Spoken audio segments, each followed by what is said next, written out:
This কাঁচা রাস্তাস is very ভয়ঙ্কর। চলুন, এই আমরা কিন্তু ওনার ইংরেজির গতকালকে আমি মোটামুটি ট্রোল করেছি, বাট দ্য থিং ইজ ওনার ইংরেজি অনেক ভালো, লিটারেলি অনেক ভালো। কেন দেখেন, আমি চেক করে বলে দিই, সময় নষ্ট না করি। And a very commendable budget. উনি বললেন যে ভেরি কমেন্ডেবল বাজেট।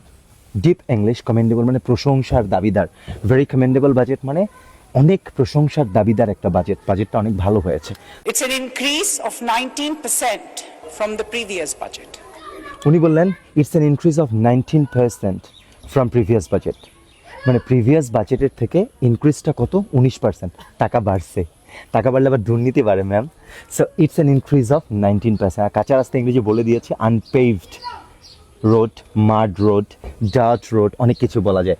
ইনক্রিজ মানে এই যে বাড়তি 19% বেড়েছে, মানে লুট হবার সম্ভাবনা বেশি। এটা যে কোনো দল ক্ষমতা আসলেই আমি এটা বলবো, কারণ বাংলাদেশের কালচারটাই এমন। 3 নাম্বার, উদ্দেশ্য যেটা এমফেসাইজ করা হয়েছে, এমফেসাইজ মানে গুরুত্ব আরোপ করা, গুরুত্ব বাড়ানো।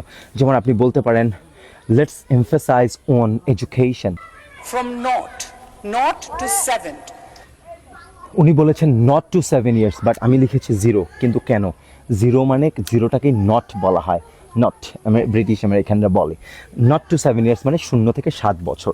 ঠিক আছে, এটা একটা উনি কথা বলছেন। মশা, দ্য চিলড্রেন অফ মশা খুব খারাপ। This is the এরপর responsibility of all parliamentarians. উনি বলেন পার্লামেন্টারিয়ান্স মানে সংসদ সদস্য। হ্যাঁ, ইংলিশ ইজ ওসাম ভাই, বাট এমন বাংলা ইংলিশ সব লবেজান করে ফেলেছে, খিচুড়ি জগে। এটা দরকার নেই, আপনার কাছে অনেক কিছু শেখার আছে। And then It is okay to do constructive criticism. উনি বলেন কনস্ট্রাকটিভ ক্রিটিসিজম। কি চমৎকার ইংলিশ। সো উনি বলেন কনস্ট্রাকটিভ ক্রিটিসিজম মানে কি? গঠনমূলক সমালোচনা। আমরা গঠনমূলক সমালোচনা বেশি করব। And then We must refrain for the sake of Bangladesh. উনি বললেন রিফ্রেইন ফ্রম মানে সংযত থাকা, বিরত থাকা। We should refrain from smoking থেকে বিরত থাকতে হবে। Days I'm listening to them basically grumbling.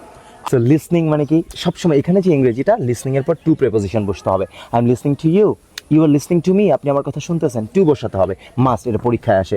And then basically, উচ্চারণ করেছেন বেসিকলি, চমৎকার। বেসিক্যালি না কিন্তু, বেসিকলি। সো এটা আরেকটা। অ্যান্ড দেন রামলিং মানে গর্জন করে উঠে বিরোধী দল। Last, They have literally looted the country. The children of মশা, মারাত্মক অবস্থা করে দিয়েছে কষা। So literally looted. এখানেও একটা চমৎকার উচ্চারণ, লিটারেলি। আমরা বলি লিটারেলি, ইটস লিটারেলি লুটেড মানে বাংলাদেশের অবস্থা লুটেড হয়ে গেছে, লুট করে নিয়ে গেছে।